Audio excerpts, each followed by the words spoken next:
We are from Group 6 Management Business Telecommunication Informatics from Telkom University. So, first of all, let us introduce ourselves first. First, my name is Muhammad Fadel Afila. My name is Ayudhya Inayal Fatihah. My name is Grela Loga. and my name is Kayla Ingrid Sugianta. So, this is our presentations. Good morning, good afternoon, everyone. So today we are from Group Stage, and today we are going to present our project 2 about leverage and calculation of the technology in Indonesia. So the introduction, the technology industry in Indonesia has grown rapidly and is now a crucial driver of digital transformation across various sectors. However, with this growth come challenges such as regulatory pressure, market volatility, and the demand for stronger corporate governance. This study aims to evaluate how the company manage governance, how their stock are valued, and how leverage affect their financial performance.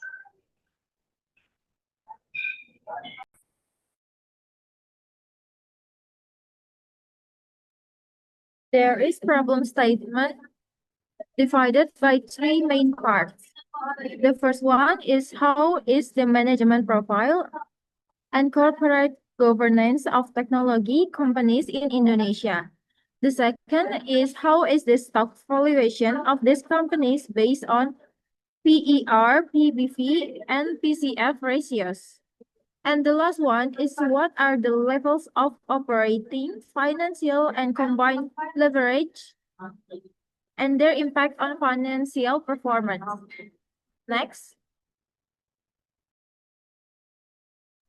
So the first one is management evaluation. Let us begin with the management evaluation of four major Indonesian tech companies. So the first one is PT Multipolar Technology Tbk or MLPT. The first one is management profile. MLPT is led by experienced professionals, especially in IT, digital transformation, and corporate governance. The company follows the corporate governance or GCG principle and has ISO 27001 certification for data security. Board of Commissioners led by Adrian Suherman as President Commissioner and Marwabuddin as Independent Commissioner. Director led by Wahyudi Chandra and focusing on innovation in AI, cybersecurity, and hybrid infrastructure. So the next one is legal record. MLPT has no significant legal cases as of 2024. The company complies with regulation, including adjustment for the personal data protection law. The next one is share ownership. Majority share is 89.95% are owned by PT Multipolar Tbk, while 13.04% are held by the public. This structure gives strong control to the parent company. So the next one is transparency. The company prepares annual and sustainability report using Global Standard or GRI, and the revenue grew by 13.1% in 2024, driven by the technology division with that trillion. And the next one is corporate actions. Paid cash dividend of that millions made significant investment in AI and hybrid infrastructure. And the last one is special notes from IDX. In 2024, MLP2 share faced temporary suspension and special monitoring due to market volatility, and the company responded by conducting public disclosure. Okay, next. Okay, so the next one is management evaluation in PT Anabatik Technologies Tbk. In management profile, Anabatik leadership and governance combine experience, professional to ensure integrity and operational excellence. Ignatius Jonan, independent commissioner and former minister, strengthened governance with reform-driven leadership. Heri Hambali, president, director, and shareholder, drive strategic direction with long-term commitment. Directors Albertus Mulyadi, Junaidi Halim, and Vincent Bundiato bring finance, operation, and digital expertise. In legal record, PT Anabatic Technologies (Tbk) has no ongoing material legal cases involving the parent company, subsidiaries, or management. The company has never been sanctioned by authorities like OJK, IDX, or relevant ministries affecting its operational permits. For share ownership, this is several major shareholders. There is TIS Inc., PT Arta Investama Jaya, PT Sam Investama, Hari Suryanto Hambali, and public for 21.64%. Handoko Anindya Tanwaji holds over 10.31% indirectly and directly, influencing strategic company policies. Next, for transparency, annual and financial reports comply with OJK regulation. Also, information is regularly shared via the company website, and our ownership structure and beneficial ownership over 5% are fully disclosed are required by regulation.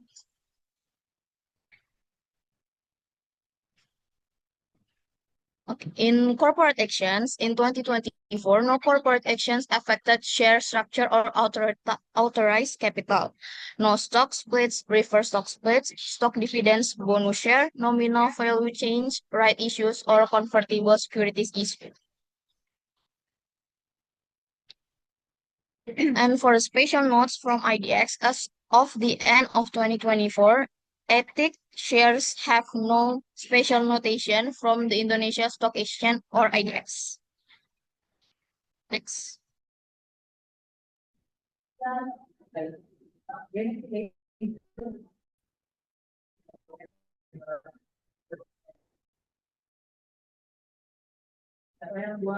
Okay, this slide shows about the management affiliation for PT DCI Indonesia (Tbk).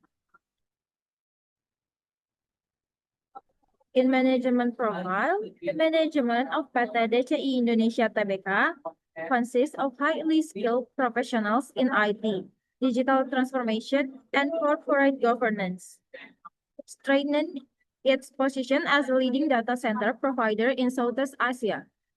Board of Commissioners led by Marina Budiman as President Commissioner and Nancy Karawati and Indri Commissioner.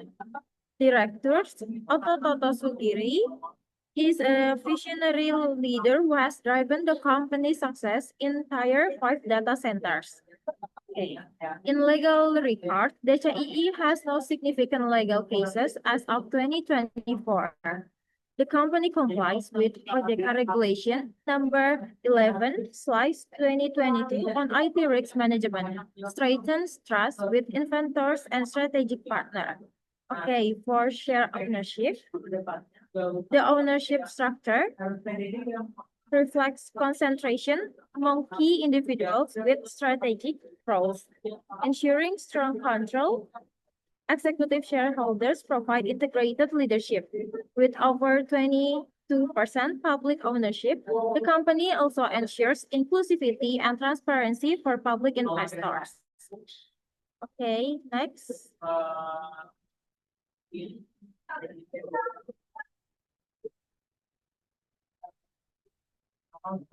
In transparency, PT DCI Indonesia (Tbk) is recognized as one of Southeast Asia's most reliable companies. This certification reinforces its commitment to transparency, reliability, and GOG aligned with sustainable business practice. In corporate action, in 2024, DCII reinvested its 797 billion profit.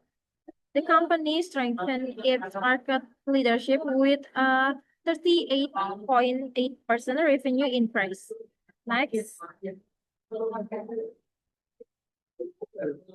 Special notes from IDX.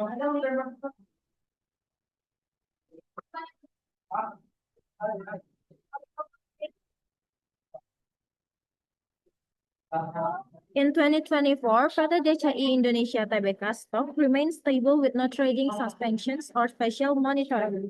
The company maintained transparency and strong governance, ensuring investor confidence. Next.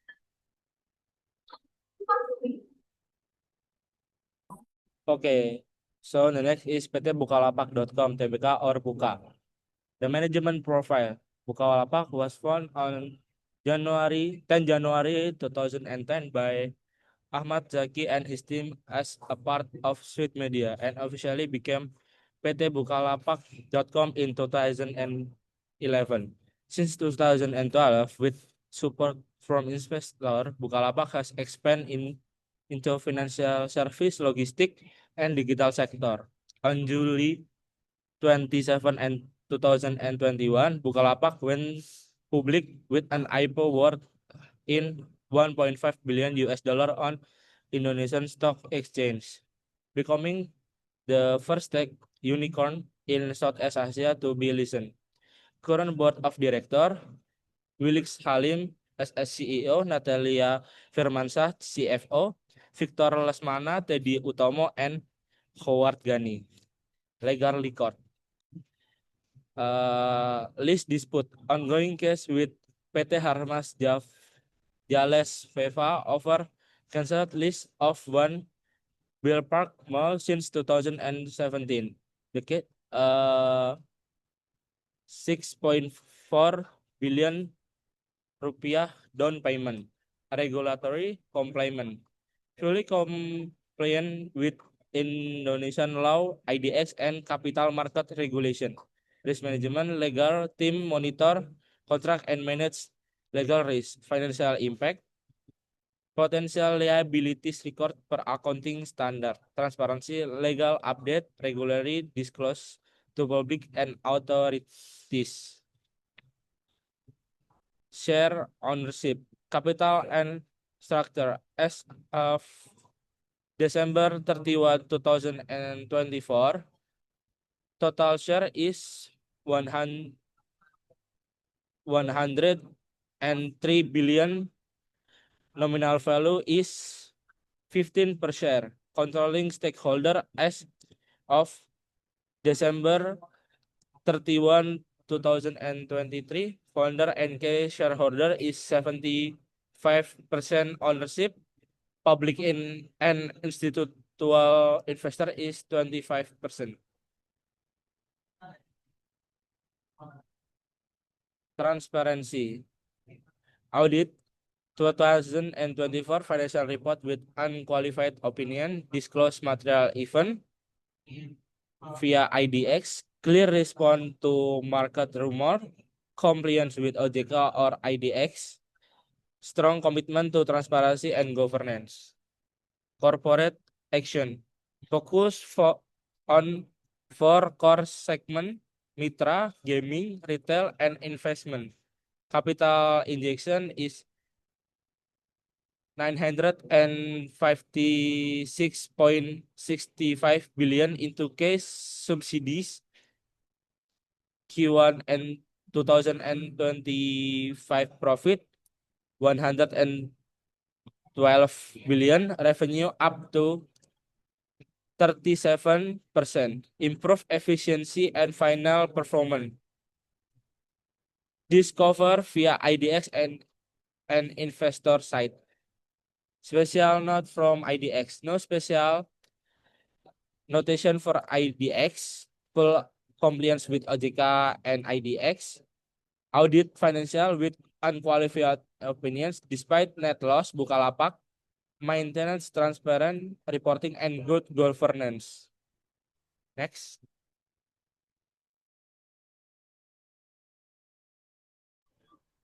So this is the comparison of our company and technology. And next. So the next one is stock correlation analysis. We can analyze stock correlation based on PER, PPC, and TCF. Next. Okay, the first one is PT Multipolar Technology Tbk or MLTT. Price to earning ratio or PER on this industry in 2022 is 12.97. In 2024 is 30.40. So it's main height of optimism that may indicate overvaluation. So the next is price to book value or PBV in 2022 is 4.09 and in 2024 is 19.92. It means strong confidence that share could be overpriced. And the last one is price cash flow or PCT in 2022 is 5.92 and in 2024 is 20.92. It means reflect high expectation for future cash flow. Inside, Privateers increased sharply from 2023 and indicating strong market optimism about MLPT growth prospects and future profitability. However, this high valuation requires the company to consistently deliver strong financial performance and growth. Failing to meet expectations could lead to market corrections and reduce investor confidence. Next.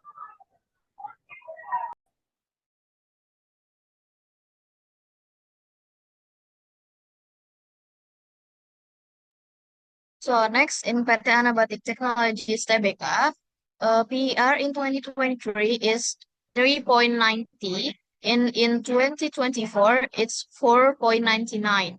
Its low PER shows undervaluation with growth concerns. In price to book value in 2023, it's 2.55.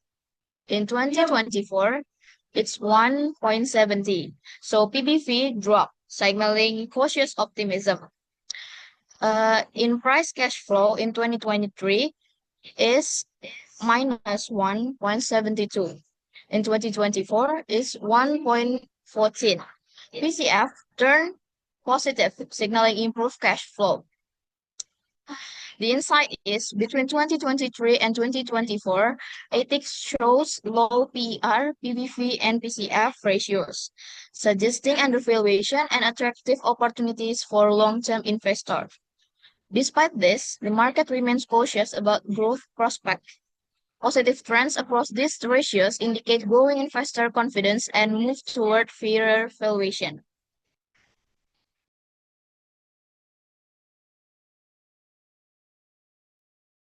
Okay, so the next one is stock valuation analysis for PT DCI Indonesia. So for the first is price to earnings ratio or PER. In 2023, the value was 112.07, while in 2024, it increased to 185.02. PER shows an increase reflecting market optimism. And the second one is price to book value or PBV. In 2023, the value was 40.44, while in 2024, it decreased to 31.87. PBV drops, signaling cautious optimism. And the last one is price cash flow or PCF. In 2023, the value was 50.49, while in 2024, it decreased to 47.95. PCF shows a decrease, signaling cautious optimism flow. So the insight is from 2023 to 2024, DCII showed strong market optimism with rising PER and declining PBV and PCF, indicating a slightly more reasonable valuation and improved cash flow efficiency. However, valuations remain high, so investors should remain cautious of potential overvaluation risks if performance falls short of expectation. Despite high valuations, the market remains cautiously optimistic about TCII's growth prospect. Positive trends in PER, PBV, and PCF reflect increasing investor confidence and a gradual move toward fairer valuation. Next. Okay, so the next is PT Bukalapak.com Tbk or Buka. For the price to earning ratio or PER in 2023 is minus 19.37 and 2024 is minus 7.78. It shows the market is less optimistic despite a higher loss. Next is PBV, price to book value. In 2023 is 37.71. In 2024 is 20.06. The decline in PBV indicates a weakening market valuation due to declining optimism and stock correction. Next, the last is price cash flow or PCF. In 2023 is 2.97. In 2024 is 12.20 at a rise of being overvalued without cash growth support.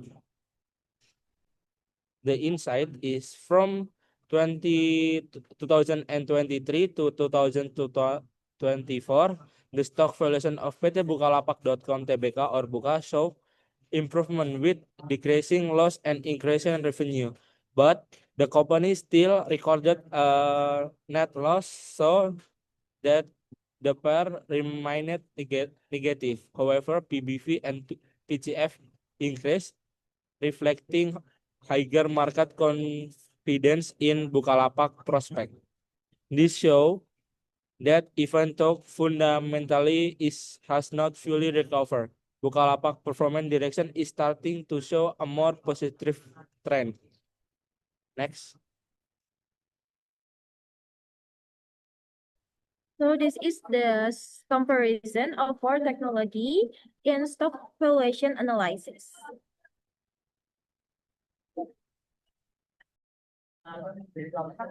Okay, the next one is reference analysis. It's about operating financial and combined leverage. So, the first one is from automatic leverage or in degree of operating leverage or TOL. In 2023 is 1.87 and 2024 is 1.73. It means lower sensitivity of operating income to revenue change and indicates improved cost efficiency. The second one is degree of financial leverage or GFR. In 2023 is 1.07 and in 2024 is 1.13. It means greater reliance on debt financing and is higher interest expense rates. The last one is degree of combined leverage or DTL. In 2023 is 2.001. In 2024 is 1.97. It means like lower overall earning volatility but still high sensitivity to sell shift. So the insights are the draw decline from 1.87 to 1.78 suggest an operator has reduced fixed costs or improvement operating efficiency. This lower operating risk and stabilizes earning discrete revenue expectations. And the GFL interest from 1.07 to 1.13 indicates a growing depends on debt, while the change is modest. It reflects higher financial risk, especially as interest expenses steadily double from 19.6 billion to 38.8 billion. The slight drop in PCL implies a small reduction in overall earnings sensitivity to sales. However, the leverage level is remained relatively high, meaning net income should significantly affect price change.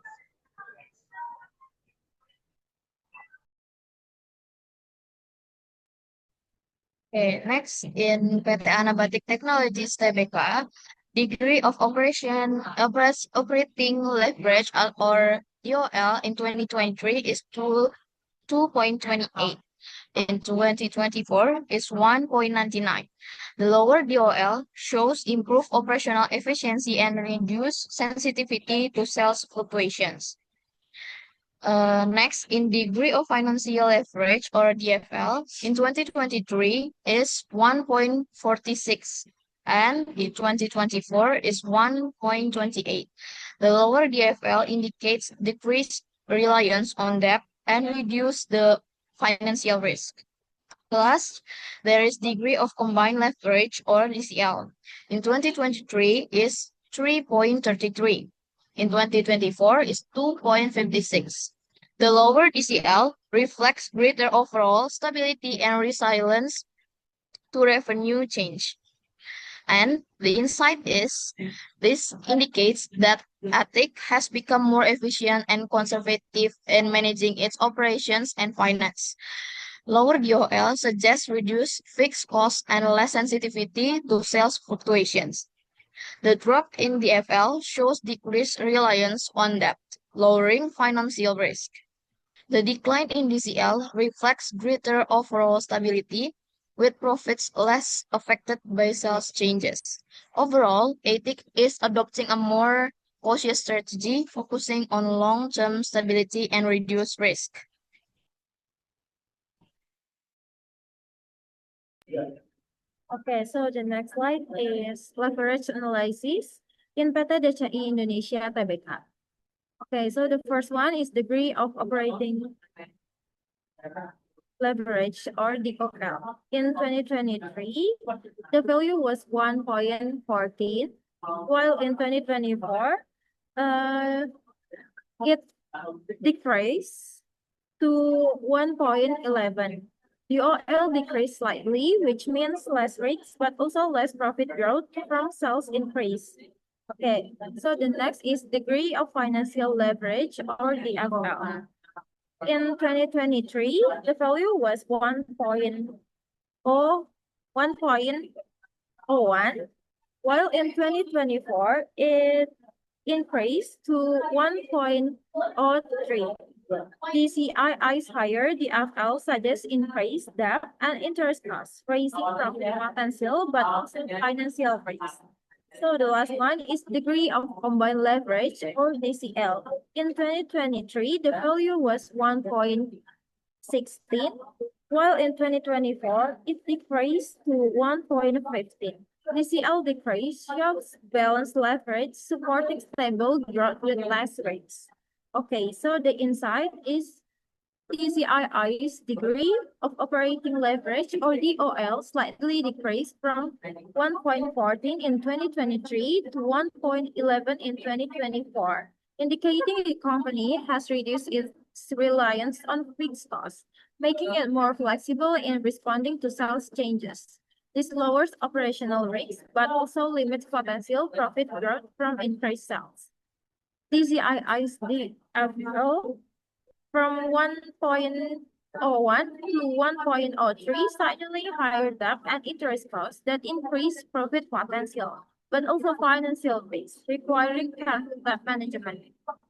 And the last point is DCII's DCL slightly decreased from 1.16 to 1.15, indicating balanced leverage and reduced net income sensitivity to sales changes, supporting more stable, sustainable growth. Okay, next. Okay, so the next is PT Bukalapak.com Tbk or Buka. Degree of operating average or DOL in 2024-23 is negative 0.49. In 2024 is minus 0.28. Bukalapak DOL is minus, which means that every increase in sales actually cause operating profit to decrease. Next is degree of financial leverage in 2023 is 0.197. In 2024 is 1. Company use debt, the bigger it is, the higher the risk and potential profit. The last is degree of combined leverage. in 2023 is minus 0.49, in 2024 is minus 0.28. The company is not only facing operational and financial pressures, it's also already in loss-making position. The insight is degree of operating leverage or DOL increased from 0.49 in 2023 to minus 0.28 in 2024, which means that the sensitivity of operating profit to sales changed. It's still negative but slightly improved compared to previous years. The DFL increased from 0.97 to 1, means that the sensitivity of net profit to change in operating profit has increased slightly. Bukalapak DCL increased from minus 0.49 in 2023 to minus 0.28 in 2024, means that the sensitivity of net profit to sales change is still negative but improving. So that the company loss due to sales change are smaller than the previous years. Next. This is the comparison of financial leverage across company 2023 and 2024. Next. So there's the conclusion. So analysis of 4 technology companies listed on IDX. For MLPT, solid performance with efficient cost management and control debt suitable for investors seeking stable growth. In DCII, conservative financing with high growth, ideal for a cautious investor. In ATEC, aggressive approach with high leverage, offering high return potential but also significant risk. In Buka, facing operational challenges and losses, focusing on its most promising businesses segment. So in Indonesian technology sector, experiencing dynamic growth with strong opportunities, especially in digital infrastructure. Companies must maintain efficiency, innovation, and regulatory compliance to gain market trust. Good governance and transparency are key to attracting investors. The technology sector has bright prospects, but success depends on strong financial performance, continuous innovation, and transparent, responsible business practices. Investors should conduct true analysis before investing. Okay, and that's all of our presentation. We hope this has given you a clear overview of the tech sector and dynamic in Indonesia. And last but not least, thank you for your attention.